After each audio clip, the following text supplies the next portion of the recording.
Welcome to the Eureka Springs Hospital Commission meeting of March 17th, 2025. Happy St. Pat's Day to everyone. We'll take a roll call. David Carlisle, Commissioner. Sharon Doremus, Commissioner. Kate Dreyer, Secretary. Brian Byler, Vice Chair. Zandy Martin, Chair. Jody Edmondson, Interim CEO. Cynthia Asbury, CFO. Lana Mills, Nursing. Okay, thank you. I will now entertain a motion for approval. Oh, I'm sorry, and Vivian Smith. Sorry, Vivian. Not used to on the phone yet. Thank you for reminding me. Vivian Smith, Commissioner. I'll entertain a motion for the approval of the February 17th, 2025 minutes. I so move for motion for that. Do I have a second? Second. Sharon seconds. All in favor? Aye. Any opposed? Next is the approval of the March 13th special meeting. And I want to make note on the copy that you have to amend it. David Carlisle joined us. Oh, did I leave David off of there? Sorry. I move that we accept those minutes. Thank Thank you. you. Do I have a second? Second. All in favor? Aye. Aye. Any opposed? Okay, motion carried. Approval of the agenda. Are there any additions, deletions? If not, I will take a motion to approve. I make a motion to approve. Do I have a second? Second. Thank you. Public comments?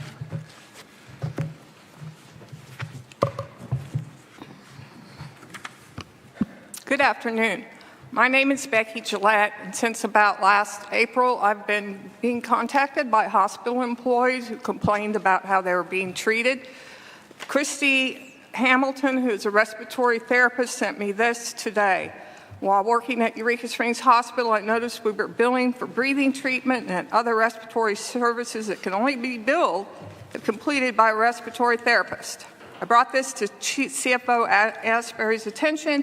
She said that was fine. I printed off the AARC billing codes on what we could and could not charge by law and gave a copy to her. I was told that we would still process charges and submit, and if they pay, great. If not, oh well. I told her that is fraudulent billing, and she said they'd paid before. I refused to process the changes and sign off of them, so she had to. Once I left the hospital, I called and reported her to Medicare and Medicaid for fraud and asked them to look into the billing for the hospital. While I was the SH, I wanted to start a pulmonary rehab program and a COPD education program, as well as an asthma education program, and write grants for government funding equipment to provide for free to parents with asthmatic children and teach them CPR. I ran the numbers. Initial cost around $30,000 to purchase equipment. Could have been set up on a payment plan. I was told no. The return on investment would have been hundreds of thousands of years because Medicare and Medicaid reimburse at 100%. So still, I was told no. I was trying to find ways to bring in money and provide services to this community to make them more educated and healthier, and I was shut down every step. I was bullied by Cynthia, and when I took it to Jody, my boss, I was ignored. When I wrote my letter of resignation, I noted it was due to a toxic and hostile work environment. Instead of allowing me to work out my notice, Jody and my boss came to my office, told me my services were no longer needed. They made me pack my office up right then and took my badge. They walked me to the door to ensure I left the property as if I had done something wrong. I want them stopped and for the hospital to regain its reputation for being a hospital with a heart that truly cares about patients. I live in Springdale and was willing to drive because I love the area and community so much and wanted to help in a rural setting. There is so much potential for services that could be provided by the right people and running it and get the wrong ones out. It's sad, after so much turnover and so many complaints, nothing has been done to the ones who've caused all the problems. My intention was to stay there until I retired and make that program into one community, so community did not have to drive to Northwest Arkansas for these services, but could get them locally. was even going to eventually have a sleep lab for us. Before, when the hospital was planning expansion, there was going to be an RT office with a sleep lab, a pulmonary function testing laboratory, as well as a pulmonary rehab center. It was going to be amazing. If the right people were to get in charge, I would come back in a heartbeat, and not while Jody and Cynthia are there. I know most of the staff who were fired or left would also.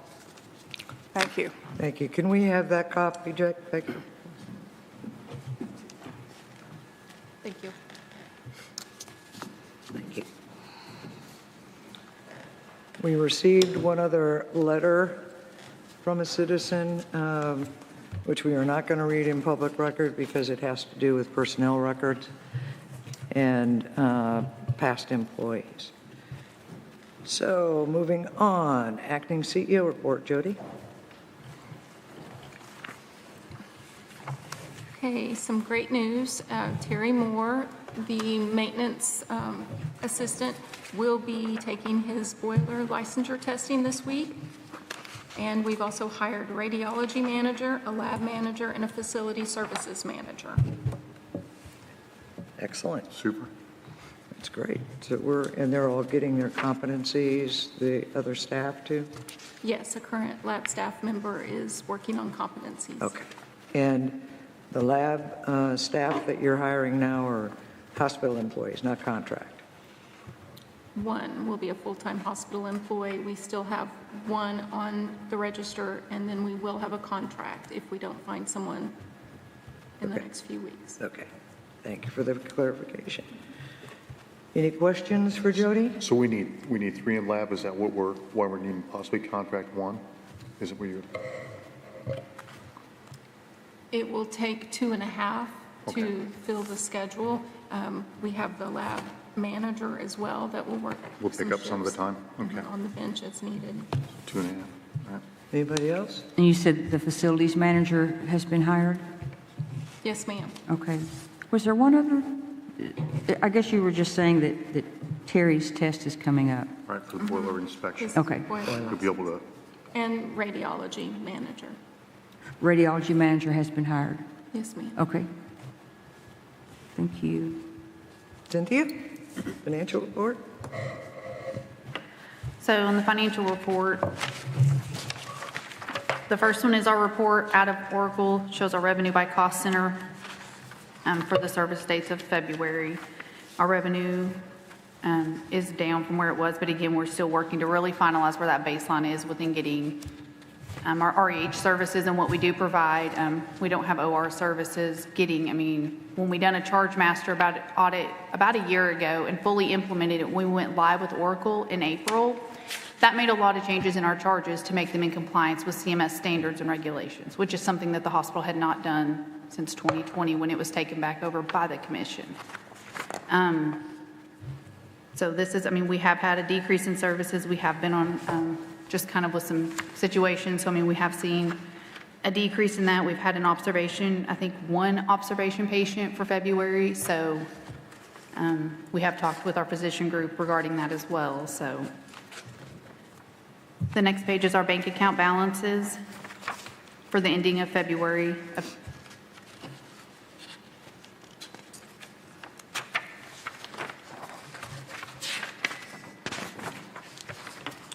So there might have been a blank page when that printed, sorry. And then the next one's our income statement. We do have a loss for the month of about $233,000. I will say in the month of February, we did purchase some additional new ER equipment, some carts that Lana and Velvet have been working strategically to implement to help provide, I guess I would say, more expedited service when the patients come in. So we've been making some equipment improvements and changes. We did have some purchase of our IT server farm and the other equipment along with that as well to get our equipment upgraded to where it needs to be. so those purchases will. Or reflected within this okay, month, yes, okay. yes. Are they anywhere in here as far as Yeah, under I our? think they're the purchase services. 301,000. Okay. Some of that repairs and maintenance probably in that, and I can drill into that specifically for you as well and give you that, because we did pay the invoice. We had to purchase the equipment Okay. to make that initial purchase to get our IT equipment up and So how many carts do we have now? Do we have 2? in February, we purchased, there was 4? five. Okay. So, and Lana can go into further detail on what those will all be utilized for, so, That has been a great improvement. absolutely. Great improvement. And are we talking about Pinnacle as far as IT, when you're talking about stuff cost there? Correct, yeah, I mean, we had to, part of what we approved at that workshop was the upgraded equipment and implementation of that, which is going to Okay. be phased in over the next year probably, but it's going to be the But initial. we'll see a purchase- monthly, will we see a substantial monthly cost to that, is that, or not? The initial equipment cost of purchasing all the servers, the farm, the licenses for all that equipment is in this month, but then we will not see, well, quarterly will be billed for any services that they have performed in the implementation, which could take between a year to 2 years, just depending on what roadblocks they run into along the way, so. On our purchases of Pinnacle, or the server and stuff, is that stuff we can get out of the RH money? Are we going to use that RH money for that? Correct, yes. Okay.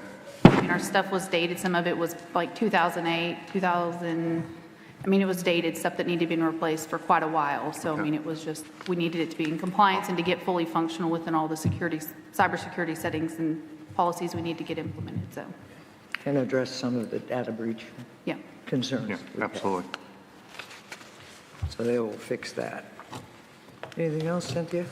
I don't have anything else. Any questions? Any other questions? for Cynthia? All good? Okay. Lana? Good morning, or good afternoon. I'd like to speak to the commission, the public, about the state of the hospital, and I'd like to call attention specifically on everyone is stating the hospital and the state of the hospital. I would like to remind everyone about the time period for that very first audit. That audit, that 53-page audit that we had tags on. That audit, the entrance conference was conducted at 1:30 p.m. on November 4th. And I would like to remind, who was in charge of the hospital at that time.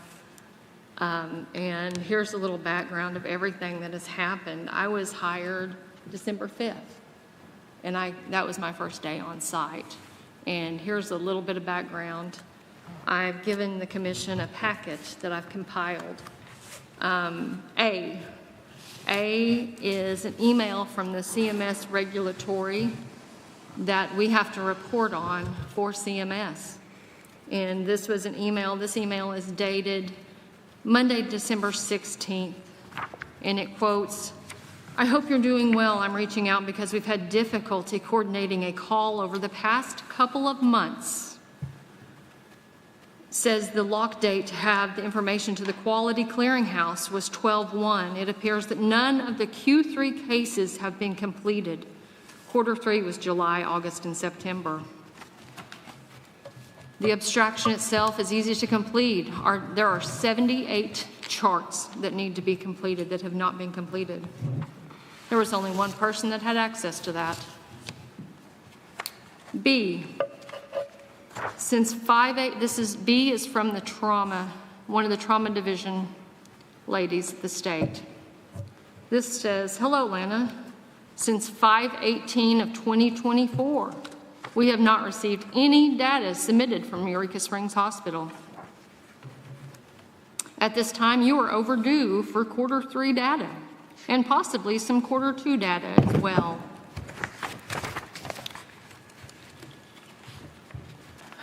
C, trauma. This is also from trauma. This is actually from Kanara. She is the trauma section coordinator for the state. And this says, "Your current designation expires 3/31/25. Last day to schedule the survey was 10/19. It was not scheduled. No one had reached out. No one had responded to her. At the time of this, whenever I was made aware on 1/6, we would have lost our trauma designation. I rescheduled it. I applied for an extension. We were granted an extension. If we had not been granted, we would have lost our trauma designation because nothing had been done. Right now, there is a plan in place to clean up the mess that was left. Otherwise, everything was done."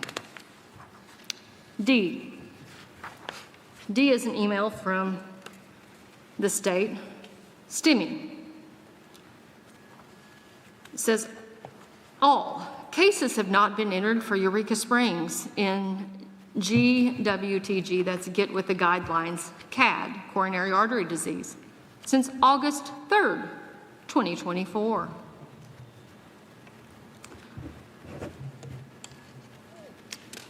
Noticing a trend yet? E. This is the guidelines for ST elevation, myocardial infarction, better known as STEMIs. And this is what we are graded on for all of our STEMI cases. So this is how they grade us on at the state. This is our guidelines, our benchmarks, where we get our STEMIs.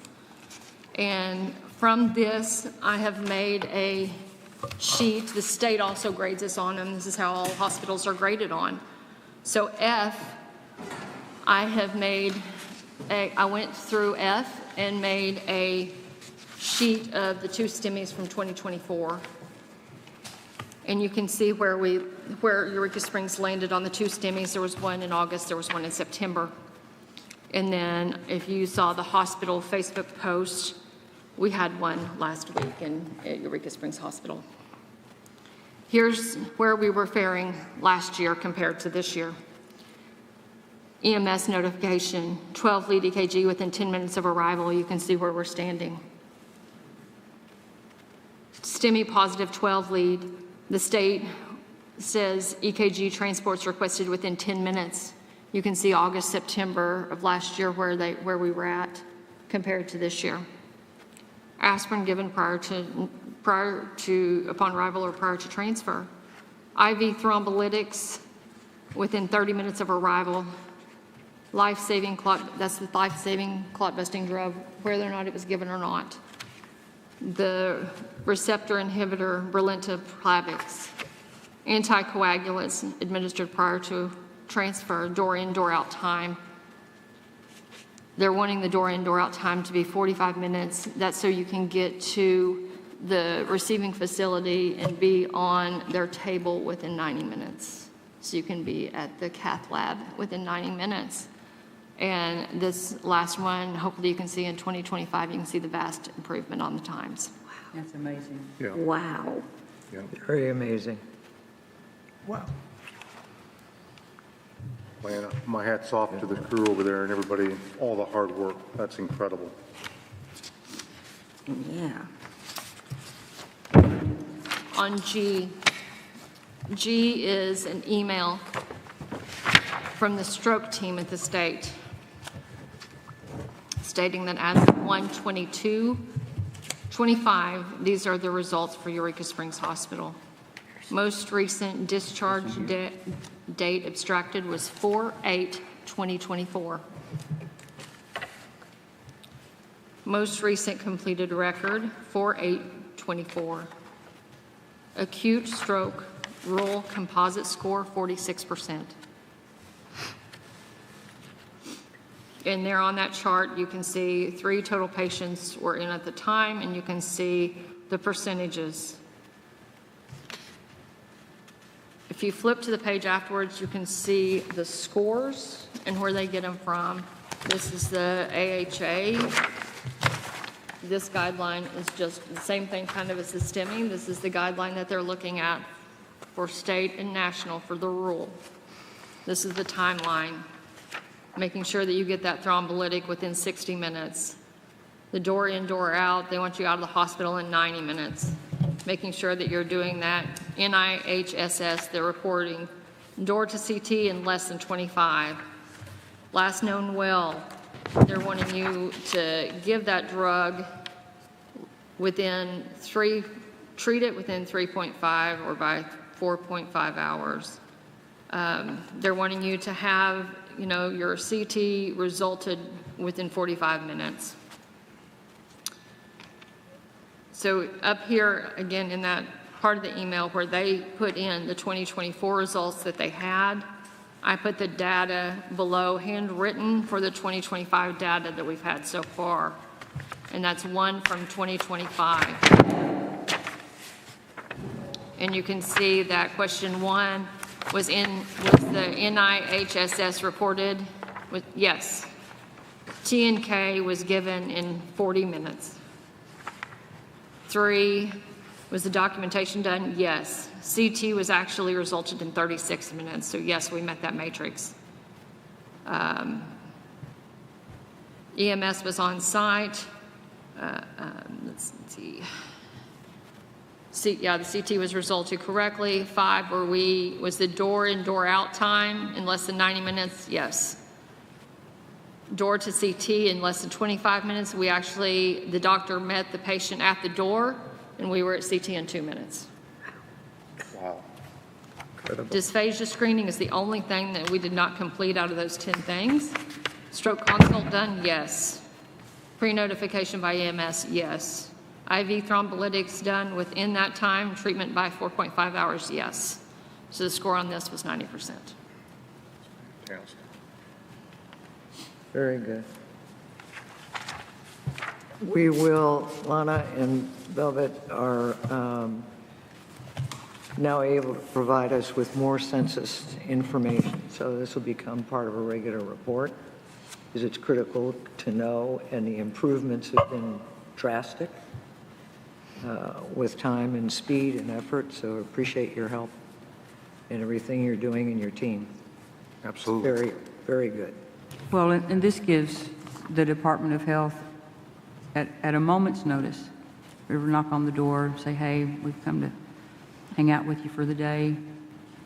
This kind of documentation, I mean, there's no wiggle room, there's no second guessing, there's no wondering how things are being done. It is crystal clear the difference in the care given from August, September of 2024 to March of 2025. The difference is mind-blowing. I'm flabbergasted at the difference in these numbers, completely flabbergasted. I'll save more of my comments for commissioner comments. Well, I would say it looks like we've transitioned from a treatment pattern that would not probably get excellent results to a treatment pattern that has a possibility of delivering really good results, because things were done in the times that have been shown to be consistent with A, survival, and B, recovery. And those other statistics from last year are pretty sad. That was, Wow. I mean, I wish we'd known it sooner. I mean, numbers are numbers, and you can't argue with numbers. Right. And, I mean, if you look at that post, that the patient from last week came in, and within the same week, and you can read his comments.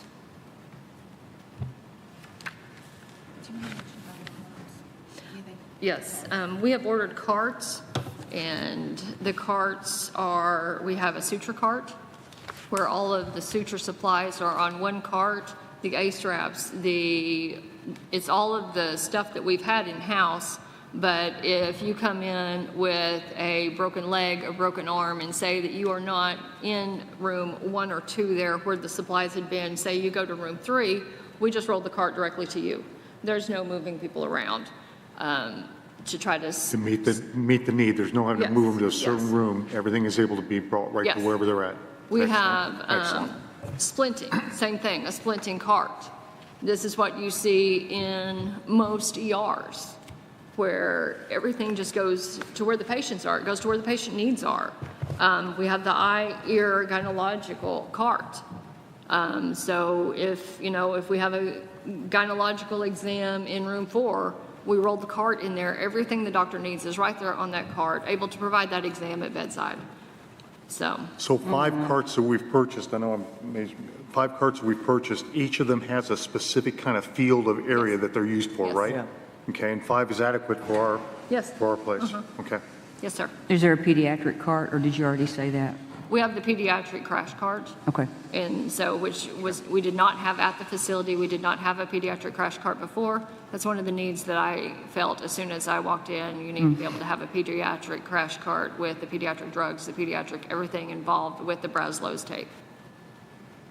And didn't are you did you set up some cabinets specifically for EMS?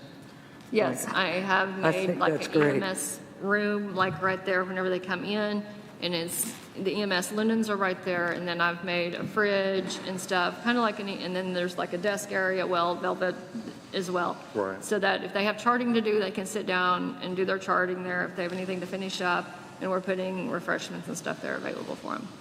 So it's a little EMS office kind of. Yeah, right there, so they got to,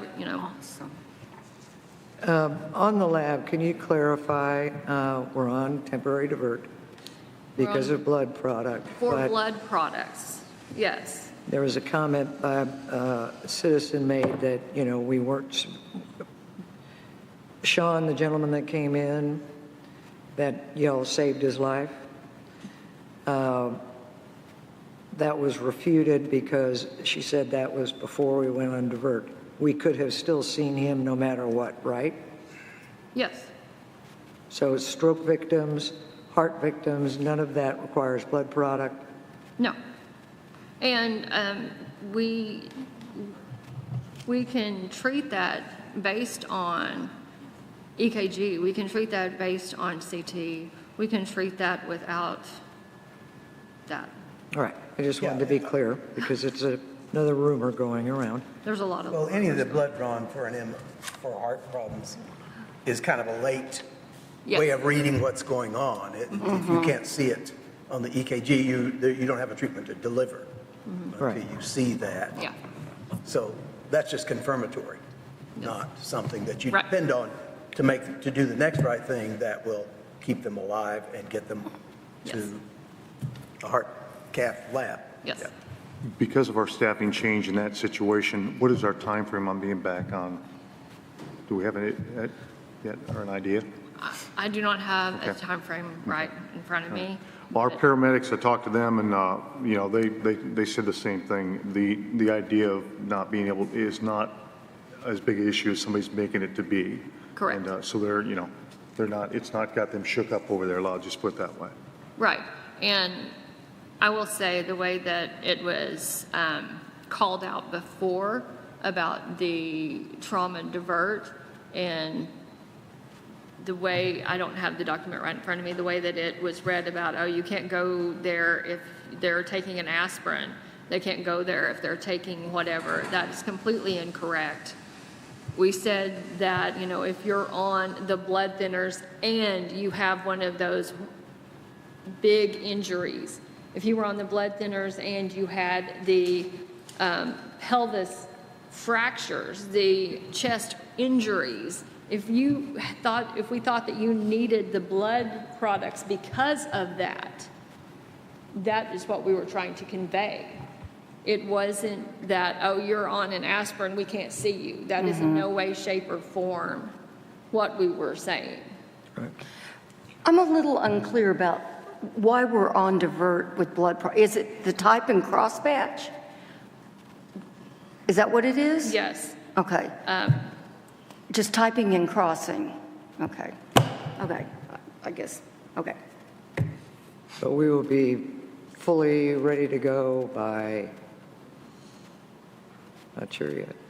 That depends on each employee and how long it takes them to have their competency signed off on when they're comfortable. Okay, great. Well, I know you're doing your best to get it done, so we're not, all right, it's not that we're in any way thinking it not, so. Unfortunate situation that we didn't anticipate. Any other questions for Lana? Did a fine job. Yeah. Thank you. Thank you for the Thank you. effort. Thank you for the effort by your team. UAMS IDHI telehealth update. We're proceeding with that. We'll probably have a meeting set up sometime, maybe late March, probably early April, Okay. with the IDHI team that will start the assessment of the current facilities and get our plan going for telehealth services that we are pretty excited about. It should be a great addition and a good service to the community. Absolutely. And you said that's an on-site assessment? Yes. Okay. They'll be going through and going through kind of what our operations are now, because they're going to look at the equipment and space first, and then they'll start looking at operations and work with Cynthia, because there's a billing component and all of that other stuff. That'll come later. So the first will be the physical end of it. We did get 2 carts. So one is definitely going to go to the hospital. We could have 2, or we talked about doing Holiday Island. We have to have a location up there, though. So that will all be discussed in our assessment and our, precursor to the plan. And then they will come back to us with a full plan, and then we'll get it going. Carts are kind of self-contained, so that's pretty good.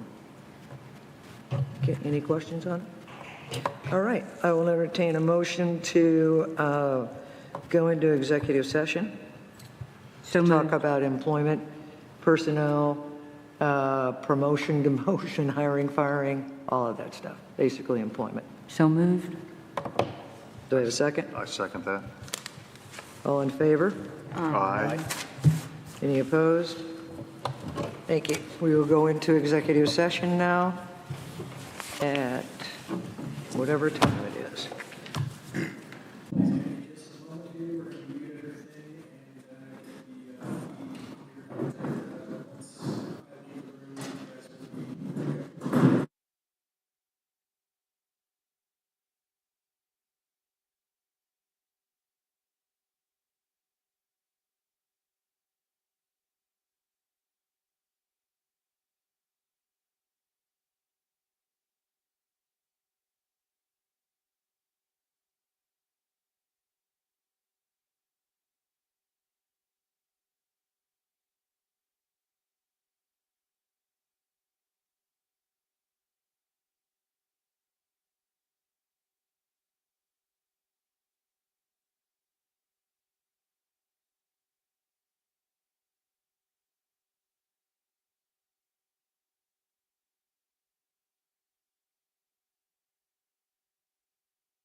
We're back from executive session.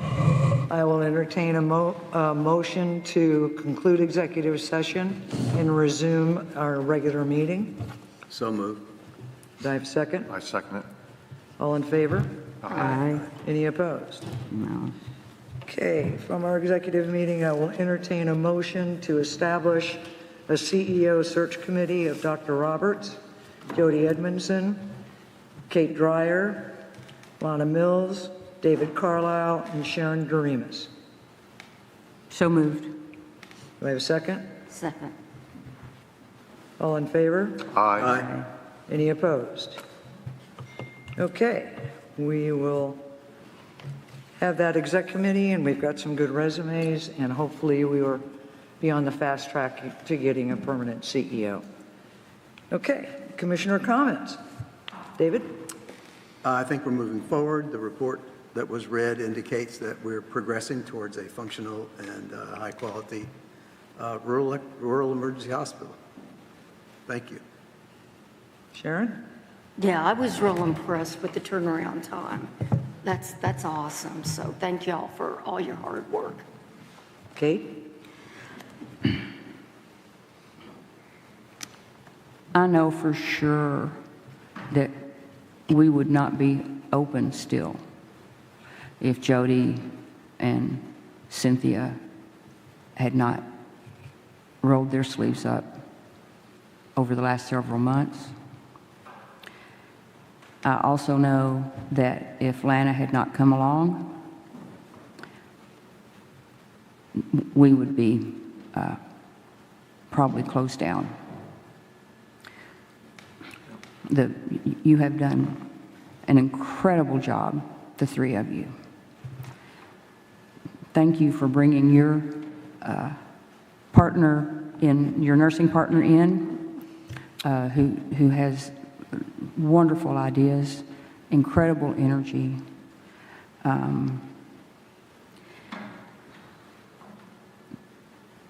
The public has, in my estimation, about 10% of all that's going on.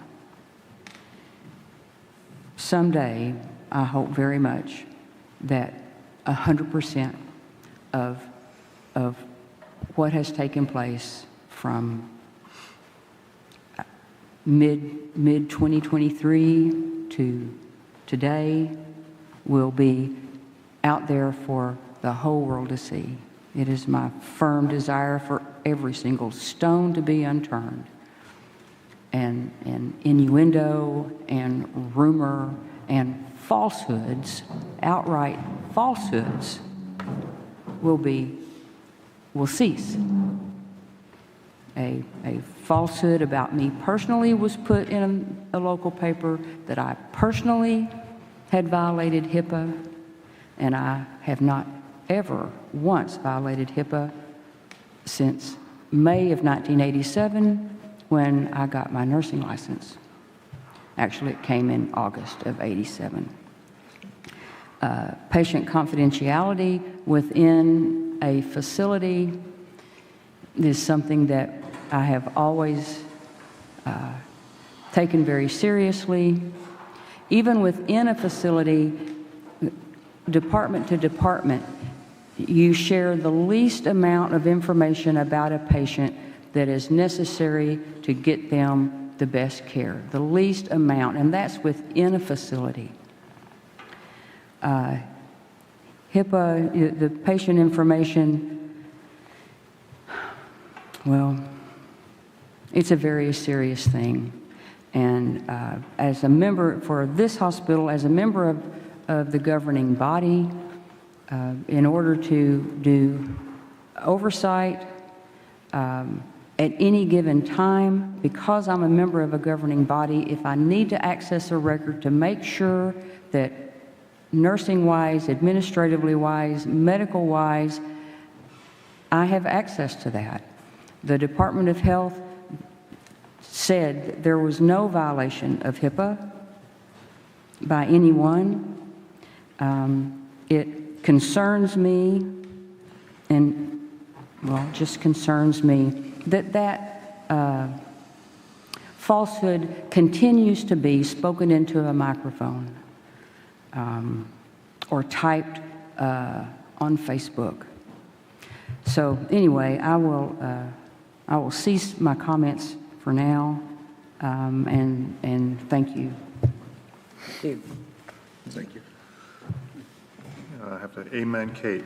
Anyway, not being in the medical field, not having any background at all in that aspect of it, my support for this commission, my support for you gals at the hospital is above all, because I believe this hospital needs to be here. I believe we're doing a great job, as we've seen with what Lana and you, the girls, have put together. I look forward to the years ahead of us as we become one of the best places to have patients be seen in Carroll County, if not the best in Carroll County. I believe we can be that, and we have already shown just in the short time how well we've improved the situation. I meet with folks out there all the time with my business that have been to the hospital, used it, have always had great things to say about having to have a hospital in Eureka Springs. And our local community wants this hospital. They couldn't see us without this hospital. They see that as a real detriment to our area. So we're going to do as a commission, I believe everybody feels the same, our doggone hardest effort to keep this thing going the way it needs to be going.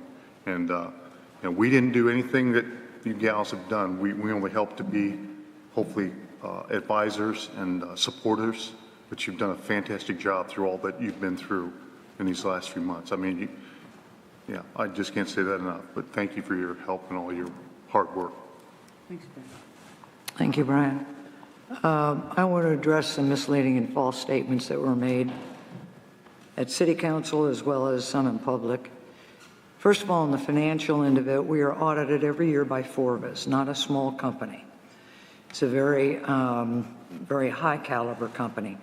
If there had been any kind of embezzlement, as it was thrown out, fraud, anything else, they would have caught that. We've provided the 2022, 2023 audits to the City Council twice now.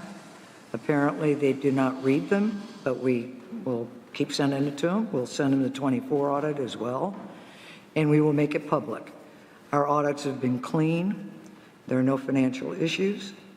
There were no financial issues cited in the state audit, which I think is significant. That has not been mentioned.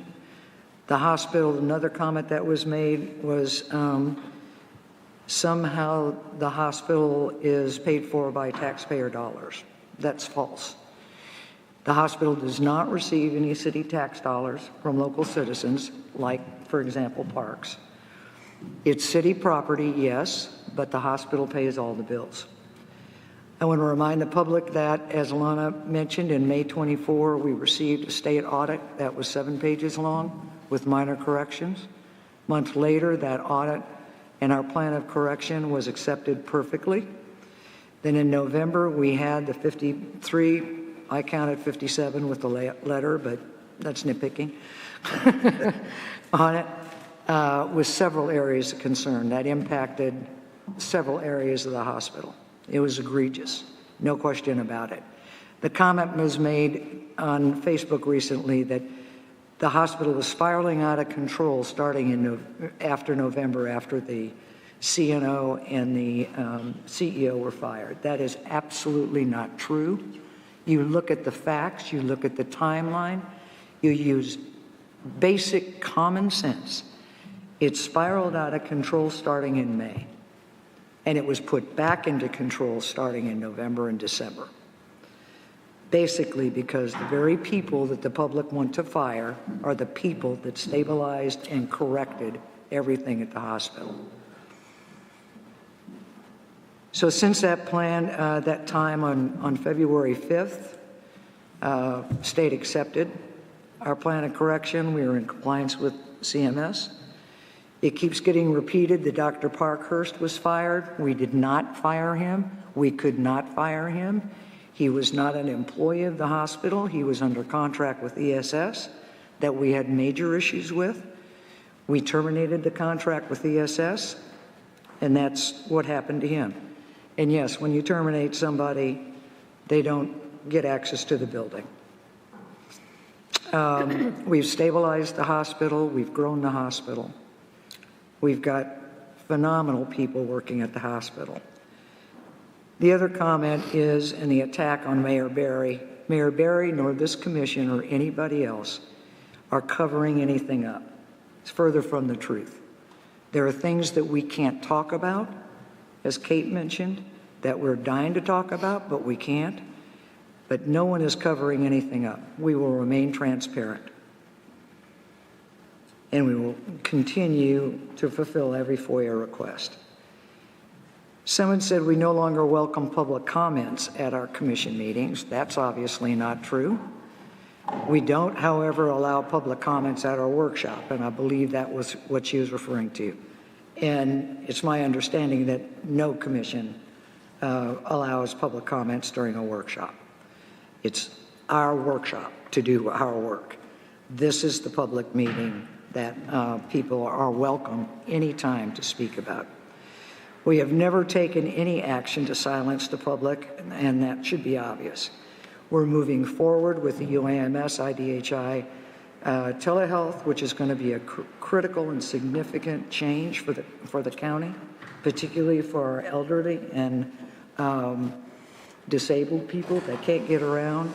This is a critical step for the hospital and a critical step in quality health care and timely health care that we can provide. And we're moving forward aggressively with hiring a permanent CEO. Again, the hospital is in good shape.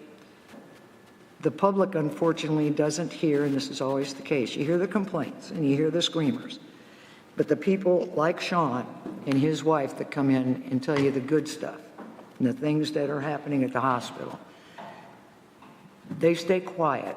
They let us know. But I've heard many comments from many different people, as I know some of the commissioners have.